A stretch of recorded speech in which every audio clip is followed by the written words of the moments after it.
Good morning students. Mohan Vesha के online channel में आप लोगों का स्वागत है। बच्चों मैं आप लोगों को बाल गोविंद भगत पढ़ा रही हूँ। उसके अंतिम पड़ाव तक हम लोग पहुँच गए हैं।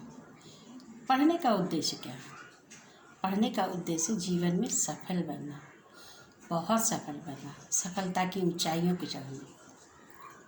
और जब एक इंसान सफल होता है तो सफल होने के बाद बहुत सारे लोग उससे जलते हैं। आप खुद को ही देखिए, किसी और की सफलता पर आपको भी जलन होती है।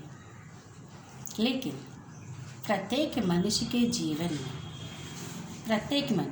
जीवन में 3 लोग ऐसे होते हैं जो कभी आपकी सफलता से नहीं जलते। माता, पिता और गुरु। ये 3 जन कभी आपकी सफलता से नहीं जलेंगे।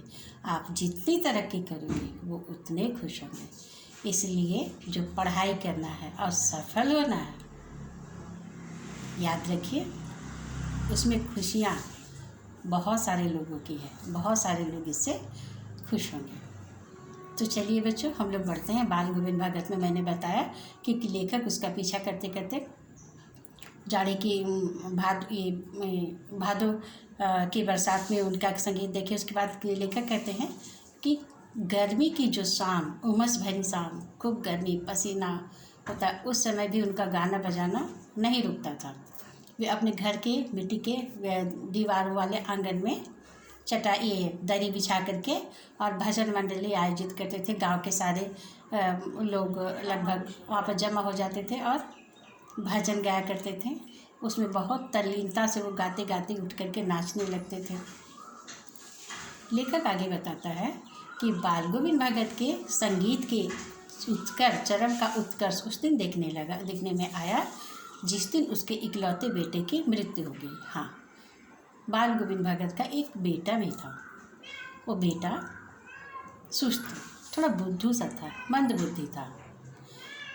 और इसीलिए बाल गोविंद भगत का विचार था कि ऐसे लोगों को प्यार की ज़्यादा आवश्यकता होती है, जो लोग सामान्य नहीं होते, मेंटली या फिजिकली जो हैंडीकैप होते हैं, असामान्य होते हैं, क्योंकि इन्हें सामान्य लोगों से ज़्यादा प्यार मिलना चाहिए। इसलिए बाल गोविंद भगत अपने उस इकलौते बेटे को खूब प्यार करते थे। समय आने पर उन्होंने बेटे की शादी भी कर दी थी। बहू भी सुशील मिली थी।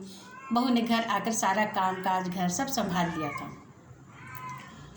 तो कुछ दिनों से उनका बेटा बूढ़ा सा, सुस्त था, बीमार चल रहा था। और बीमार होते होते अचानक उसकी मृत्यु हो गई। अब सवाल है कि बीमार आदमी को कोई देखने जाए या ना जाए, लेकिन मृतक को देखने के लिए ज़्यादातर से ज़्यादा लोग जुटने लगते हैं। तो गांव के सारे लोग जुट गए। तो मृतक को देखने के लिए जाना एक परंपरा है। ज़्यादातर लोग इसलिए जाते हैं कि समाज क्या कहेगा। मृतक के परिवार के दुख से उनका कोई लेना देना नहीं होता, क्योंकि जो चला गया उसके बदले में कोई उसे लौटा कर तो ला नहीं सकता है। लेकिन संवेदनाएं सच्ची होनी चाहिए।